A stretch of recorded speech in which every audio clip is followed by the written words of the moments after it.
Welcome back to the 17 News at Noon podcast, where we share your news on your schedule. Working in the spirit of the Golden Empire, this is 17 News at Noon. Good afternoon, and thanks for joining us for 17 News at Noon. I'm Nicole Gitsky. We begin with the extreme heat that continues to smother Kern County and the rest of the state for a second straight day. We've managed to dodge rolling blackouts, but the threat isn't over yet. A flex alert remains in effect through tonight as temperatures are once again forecast to be in the triple digits. The state's independent system operator issued a stage 2 emergency yesterday afternoon because it anticipated not being able to keep up with energy demand. But the emergency was lifted around 7:30 p.m. because statewide conservation efforts worked. Cal ISO is forecasting tight supplies this afternoon. A statewide flex alert remains in place today between the hours of 2 p.m. and 9 p.m. Well, PG&E has a new tool to help plan when to expect an outage in your area during these rolling blackouts. On the PG&E website, you can now search your address and find what block you are located in. There, it will tell you if your block could lose power. PG&E spokesperson Katie Allen says that customers should look at the tool every day because power outages will change. And to help prevent those outages, Allen says every bit of energy counts. All of us making these small changes, you may think, I'm leaving a room, turning off a fan, turning off a light, does it really matter? And the answer is yes. Please help us conserve energy. Not only will it help the state's power grid, it will also help decrease your energy bill. Now head to KGET.com and click on the Hot Link tool button to find that link for that new tool. Yesterday, Governor Gavin Newsom declared a state of emergency as over 30 large wildfires burn across California, with many new fires starting overnight. Now, the emergency declaration will help ensure the availability of resources to help in controlling those fires. Now, Governor Newsom will speak at some point at noon to talk about those concerns as well, and we will bring him to you as soon as he becomes available. In the meantime, now let's go to the latest on the coronavirus here in Kern County. Kern Public Health announced 12 new deaths again today, bringing the total to 228 people dead since the pandemic began. 216 new cases were also reported. Over 16,000 cases are considered active right now, with most of the people recovering at home. 248 are being treated in the hospital. And like we said, there are over 200 people hospitalized with COVID-19 in our local hospitals. Now, for people who have already survived COVID-19, there's a way you can help. You can donate your plasma to help other people recover faster. Houchin Community Blood Bank says more than 280 people have donated. But according to Kern Public Health, more than 8,000 people have recovered from the virus. The blood bank is still offering survivors a $50 gift card to simply donate. Now, that deal was going to end last weekend, but it's been so popular, Houchin says it's extending that offer yet again. For more information on how you can donate, call 616-2575 or visit their website. Well, the show must go on. The coronavirus pandemic halted plans for the Kern County Fair last month, but instead they're going virtual. The virtual fair will run from September 23rd through October 4th.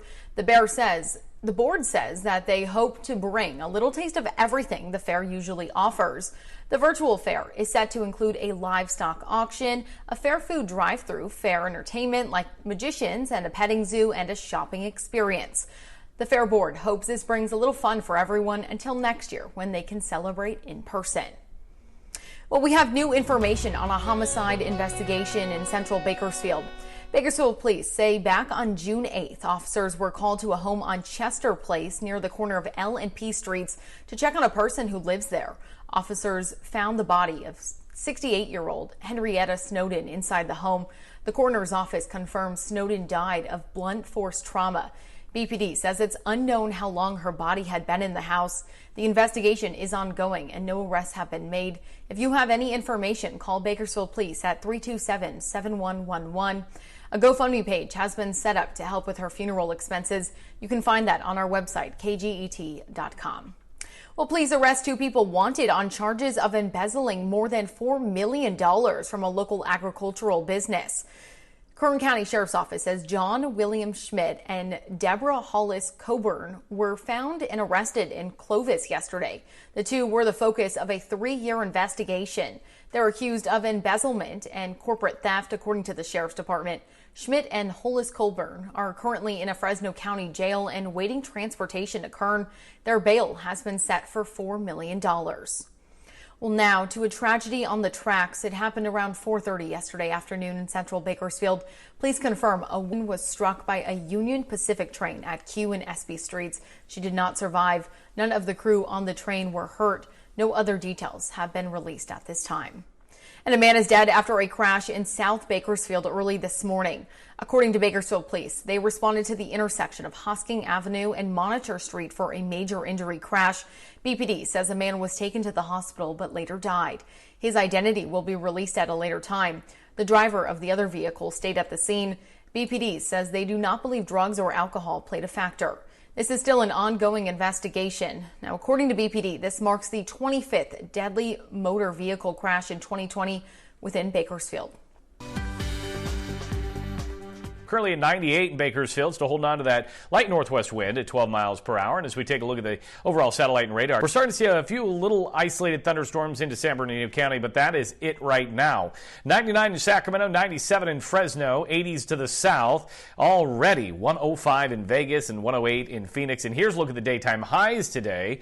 106 in Sacramento, 109 in Fresno, lower 80s out of the south in LA and San Diego. And we're looking at 114 in Vegas and Phoenix. So they are cooking. There is a slight chance of some thunderstorm activity into the desert and maybe up into Ridgecrest, and then we'll start to see things quiet down overnight into tomorrow morning. Here's the thunderstorm forecast for today. 20% chance in there from near Lake Isabella all the way down to the south and east into the desert. Your air quality today is not good. Unhealthy for sensitive groups with an AQI at 140, pollen at 8.4, and our UV index at 10.2, which is high.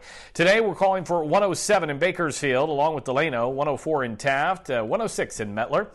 For the mountains and the Kern River Valley, look for 94 in Frazier Park and Tehachapi. Then 102 in Weldon. Lake Isabel at 103. Into the desert, we're looking hot in Ridgecrest at 112, 106 in Mojave. Your extended forecast today, tomorrow, a little cool down, hopefully, 103, 102 on Friday, and then right back up. And Sunday, Monday, Tuesday, I did introduce a chance of a thunderstorm. And then for the mountain forecast, 90s across the board. And then Sunday, Monday, Tuesday, also throwing in a chance of a thunderstorm for the Kern River Valley. A little bit cooler tomorrow and Friday.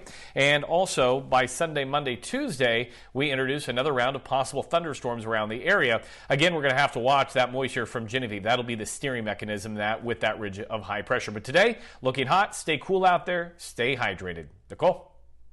Well, time is running out to help kids with school supplies this year. KGET and Dignity Health are working with the Bakersfield Homeless Center for our annual backpack drive. We're asking everyone to give the supplies directly to the homeless center. Even though lessons are online, kids still need traditional supplies, including backpacks, notebooks, pencils, markers, clothing, and more. You can drop off donations or donate money online. Donations are being accepted until tomorrow. For more information, visit our website, kget.com. Now, Governor Gavin Newsom is set to speak. Let's take it over to him right now and hear what he has to say. The highest recorded, certainly in modern history, potentially in human history, in Death Valley. We currently have active, addressed some 6,754 fires since the beginning of this year. You contrast that, and you can see in this slide where we were this time last year. Rather than over 6,700 fires that we've had to battle this year, we are now battling, or rather by contrast, we battled just over 4,000 fires last year. So this fire season has been very active. And not surprisingly, that activity has taken shape in a number of counties up and down the state of California. We declared a statewide emergency yesterday, which fundamentally helps us avail ourselves of resources to combat these fires, both within the state and in terms of our mutual aid system across the western United States. And I'll talk more about that in a moment, and obviously draw down federal support as well. Here's where we are. Currently, we are battling some 367 known fires that are burning statewide. And I say known fires because when you see this amount of lightning strikes, and by the way, it was June of 2008 where we had roughly half the number of lightning strikes. June 2008 is a memorable date here in the state of California, particularly here at the State Operations Center, and the work CAL FIRE had to do. All right, you just heard the latest from Governor Gavin Newsom, and he's talking about the wildfires going on right now in California. He did mention that 367 known fires are going on right now, and firefighters are battling those blazes. We've also seen a large uptick in fire since last year, too. Now, you can continue watching Governor Newsom's whole live stream on our Facebook page and on our website, KGET.com.